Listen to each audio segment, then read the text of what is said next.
An animal is calling, will you answer?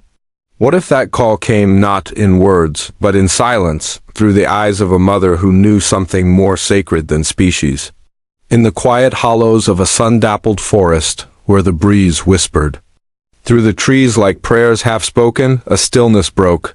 Her name was Bailey, a faithful Australian shepherd whose heart had always been tied to the rhythms of home. She was no ordinary dog. She had just given birth to 5 delicate lives, their small, wriggling bodies nestled on the back porch like soft embers, burning in the heart of nature. Bailey, protective and maternal, stayed near her puppies like a guardian angel of fur and instinct, but something called her away that afternoon. Something wordless, something ancient. She stepped off the porch into the trees and vanished. Hours slipped by. The forest, usually a comforting background melody, grew heavy with silence. The air cooled, shadows stretched. Bailey did not return. Her puppies whimpered, blind and trembling, their cries piercing the air with notes of need and confusion. The family, now tense and wide-eyed, called for her, their voices rising like echoes in a prayer. Each step they took into the forest felt heavier. What had taken her? A predator? A snare? Fear curled around their hearts like a serpent in the dark. Then, as the sun dipped toward the horizon and golden light bled through the branches, a rustle stirred at the tree line. Bailey emerged. But she wasn't alone. There, clutched in her, jaws with impossible gentleness, was a wild, spotted creature. Limp, barely breathing. At first glance, it looked like a kitten, perhaps lost, perhaps abandoned. But as the family ran toward Bailey, every heartbeat a drum of panic and hope. They saw the truth. The tufted ears, the wild amber eyes dimmed by hunger and cold. It was a bobcat cub. And Bailey had carried him home as if he were one of her own. Animal and humanity, where instinct defies species, and love refuses to obey boundaries. Humans are waiting. Prepare yourself for the wild to change your heart. Time held its breath. No one moved. The bobcat did not resist. He didn't hiss, didn't snarl. He simply lay there, motionless, fragile, as if the world had drained him dry. Bailey's grip was loose but protective, a mother's embrace in the language of survival. For a full minute, the world stood still. Then suddenly love rushed. In like a flood, a child dropped to their knees, whispering words no one could remember later, only the tone, soft and trembling like a hymn. A blanket was fetched, a towel-lined box was placed gently on the porch, sugar water dripped into the cub's parched mouth. His tongue, small and rough, flicked once, then again, a sign. A spark. The thread of life wasn't broken yet. Inside, Bailey's puppies yelped, their cries filled with confusion. She had been gone for so long. And yet, when she re-entered, nuzzling each with her wet nose, her tail low but wagging, it was clear. She was still their mother. But now, she was something more. A bridge between two worlds. The cub remained outside, wrapped in warmth not just of cloth, but of faith. The family pressed their faces to the glass door, watching him like a miracle might bloom from stillness. They didn't know if he would survive the night. But Bailey had already chosen. She padded back to that door again and again, her eyes locked on him. Nose against the glass, guarding, waiting, hoping, not just for his life, but for something deeper, a belonging that surpassed instinct. She hadn't just brought home a creature. She had brought home a soul. Greater love hath no animal than to lay down its life for one it does not know. That is the bond that transcends creation, animal and humanity, folded together in divine design. This isn't just a story, it's a cry from the soul of nature. Morning came slowly, draped in mist and the uncertainty of hope. The cub, whom they later named Aspen, still hadn't moved much. His breath remained shallow, his limbs curled tight like he was trying to disappear. The family had barely slept. They took shifts, whispering over him, adjusting warm water. Bottles, brushing matted fur with reverence. Outside, Bailey stayed beside him. She did not chase squirrels. She did not stray far. She lay flat beside the wooden boards, her body pressed close as though her warmth could will him back to life. When Aspen opened his eyes, it wasn't with fear. It was with foggy wonder, as if the world he remembered had changed. They called the wildlife vet, fumbling over words. What do we do? Is it legal? Should he be taken? But none of the questions mattered in that moment. The only answer they had was whispered in Bailey's breath. He needs time, warmth, and love. Aspen didn't hiss. He didn't claw. He didn't even try to escape. Instead, he lay quietly, accepting each drop of food like a whisper of healing. And Bailey treated him no different than her own. And the lion shall lie down with the lamb, and the bobcat shall sleep beside the shepherd's child. Such is the mystery of the Creator's mercy, where animal meets humanity in the heartbeat of grace. Sometimes the wild doesn't leave us, but it can be softened by the touch of love. By the second day, Aspen moved a little. A twitch of his ear, a sniff of the air. They brought him inside, not sure if it was right, but knowing it was necessary. Bailey followed, her eyes watchful. Aspen's tiny paws slid on the floor. Unsteady but brave. He didn't shy away when Bailey nudged him or when her tongue swept across his fur. He simply blinked, leaned closer. Something ancient stirred. Trust?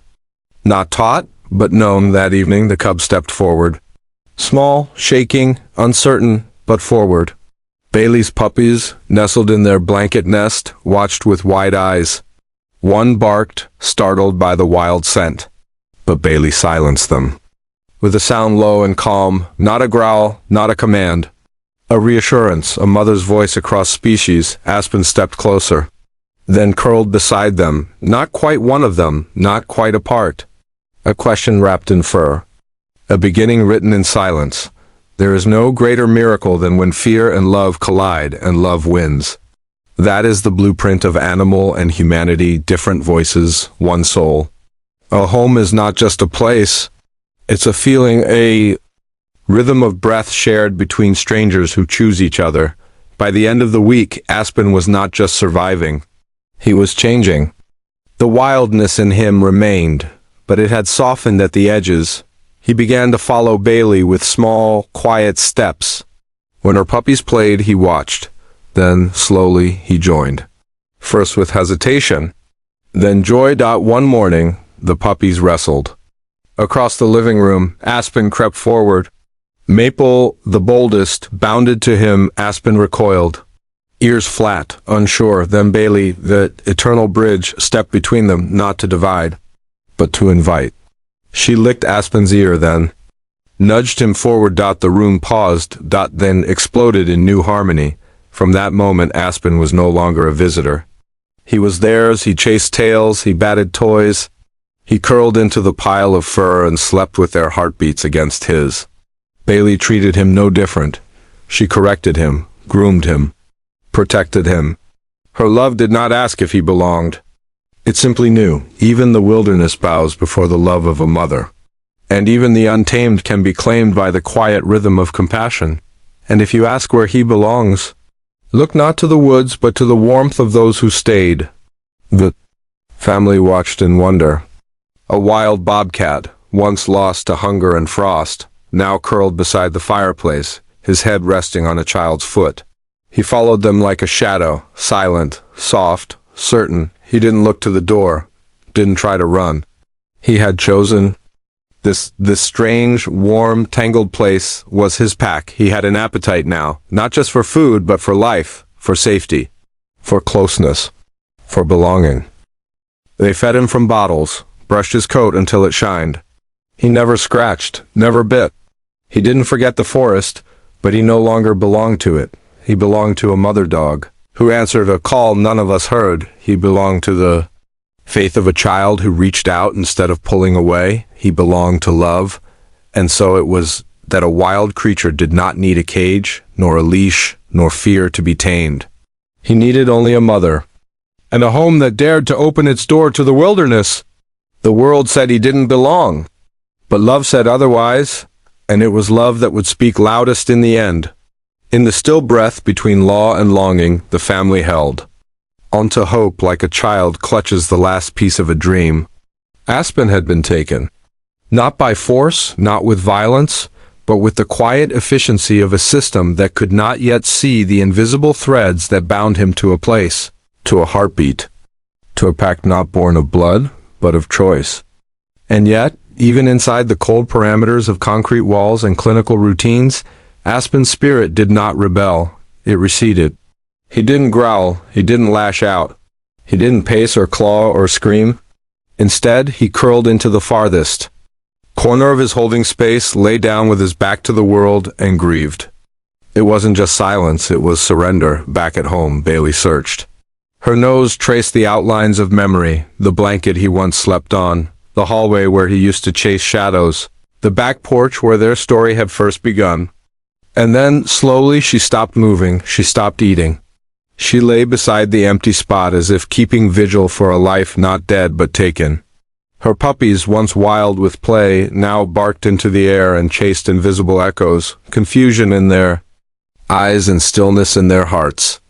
The house remained full of noise, children's feet, puppy yelps, kitchen clatter, but the warmth had vanished. Aspen hadn't just filled a space, he had become a pulse within the home. Without him, they weren't whole. The heart of humanity is measured not by what it keeps, but by what it's willing to fight for, even when the world says no. This is the divine ache of animal and humanity. You can take the animal out of the home, but you cannot take the home out of the animal, not when love has written its name across every heartbeat. The letter had shaken their world. But the family didn't rise with rage, they rose with resolve. They didn't storm the gates, they opened their story to the world. A video, just 23 seconds long. Aspen curled up, breathing gently, one paw slung over Bailey's muzzle like a child sleeping in his mother's arms. No narration, no music, just the simple sound of sleep, the kind of sleep that only comes with belonging. Within hours, the video ignited the internet like wildfire across dry leaves. 10,000 signatures. Then 20,000, then more. Comments poured in not just from animal lovers but from soldiers who had seen too much loss, from teachers who saw the innocence of children mirrored in the cubs' quiet eyes, from nurses who recognized healing not as something clinical but as something relational. The family submitted it all. The photos, the letters, the testimonials. They weren't asking for defiance, they were asking for recognition. That this was no ordinary case. That Aspen wasn't just a bobcat. He was a being shaped by love, by nurture, by the very same social structures that bound every creature, wild or not, to its pack. Wildlife biologists took notice. One, a senior researcher with decades of experience, issued a formal statement. Aspen's behavior is not typical of a wild bobcat.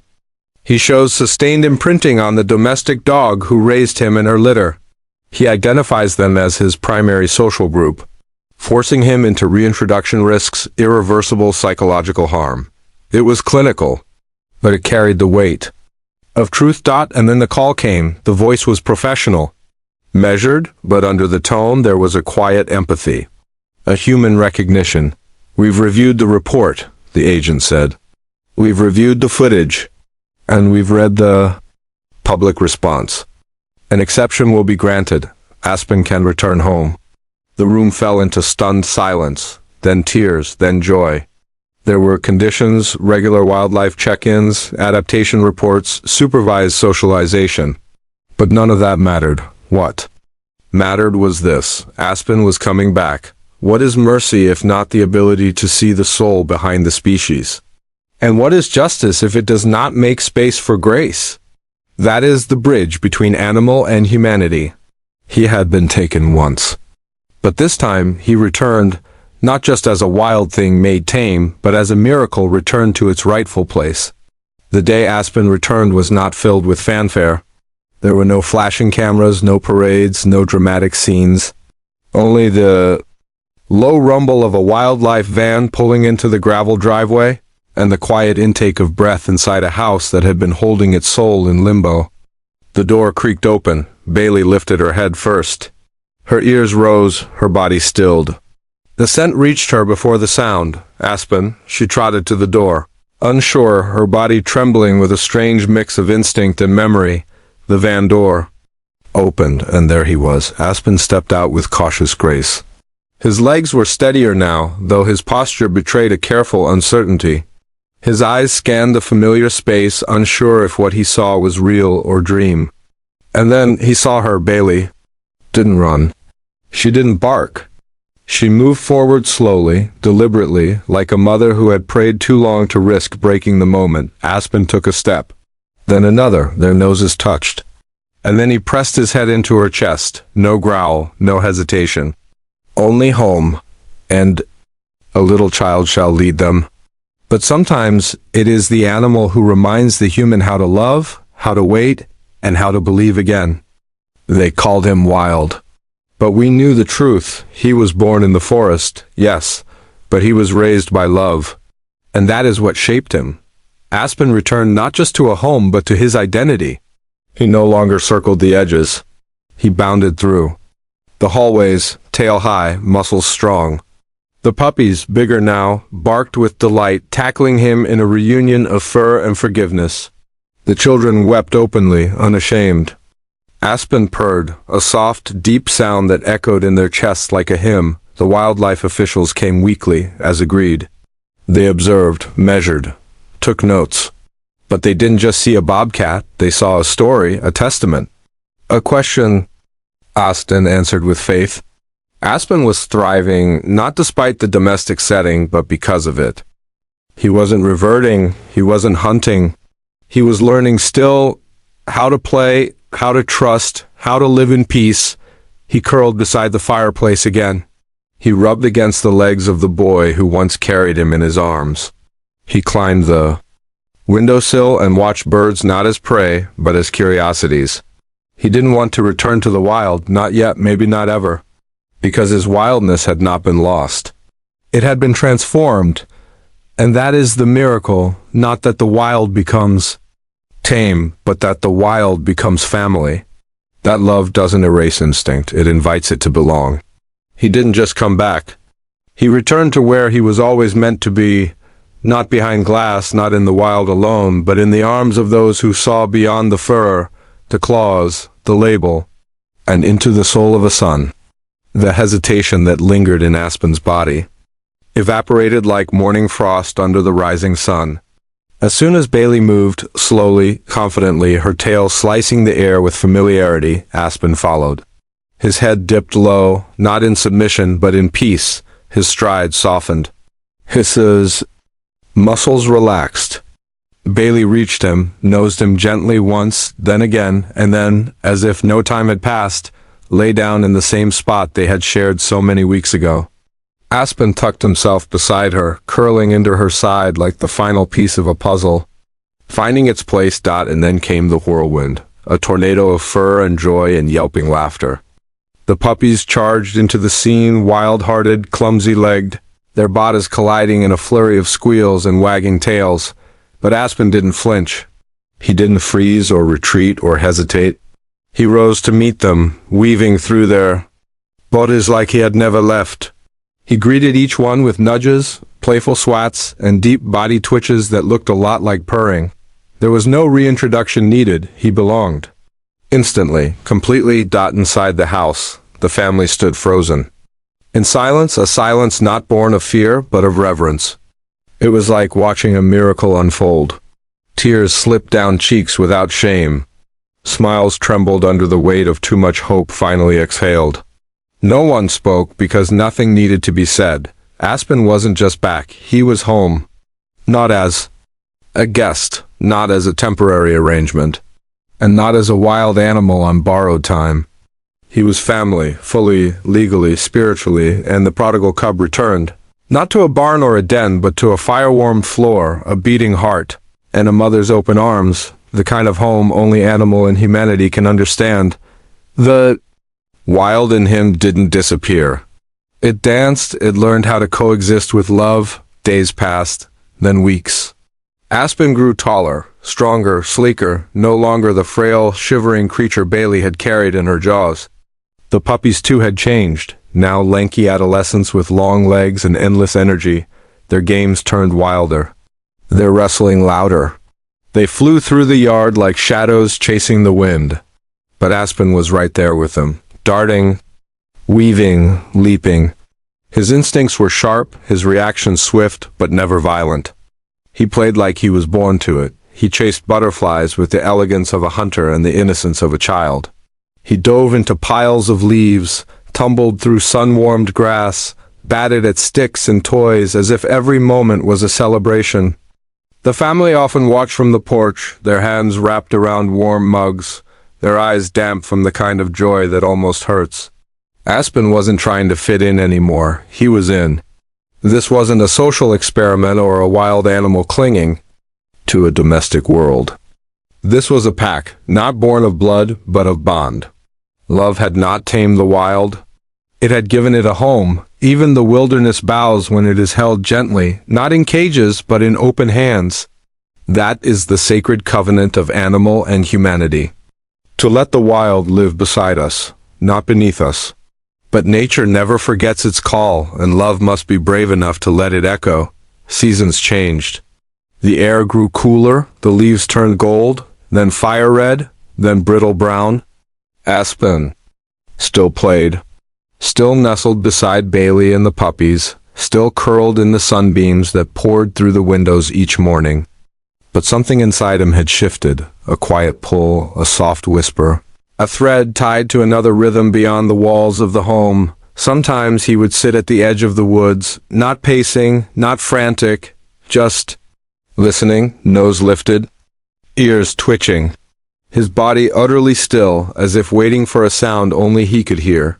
Sometimes he disappeared into the trees. Not far, not long, always returning before dusk, always quiet.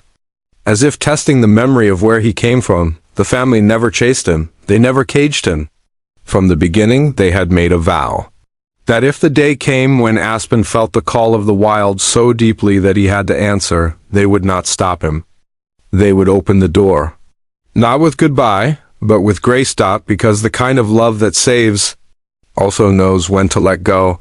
Love that clutches is fear, love that releases, that is divine. That is the gospel of animal and humanity, to care. Deeply enough to stay and deeply enough to set free. One day he may walk back into the forest, but he will never walk away from love. The truth is, Aspen may someday leave for good. He may return to the deep woods, to the rhythm of moonlit hunts and the rustle of prey in the underbrush. His instincts may one day outweigh his memories. But even if that day comes, even if the porch sits empty one morning and the blanket remains untouched, he will never be lost, because Aspen carries something the forest did not give him. He carries warmth, safety, belonging. He carries a name whispered into his fur by children who loved without hesitation. He carries the memory of a mother dog who found him frozen in the forest and carried him into life. He carries the sound of laughter, the feel of carpet beneath paws, the heartbeat of siblings not of his kind, but of his soul. And the family, they'll carry him too. Whether in their arms or in their memories, they didn't tame him, they welcomed him, and that made all the difference. For once in the heart of winter, a mother dog heard the cry of the forest, and instead of turning away, she answered, not with words, but with love, and that love changed everything. If this story touched your heart, help us keep telling them. Subscribe to Hope and Fur, where the rescued find a voice, the wild finds a home, and love always finds a way.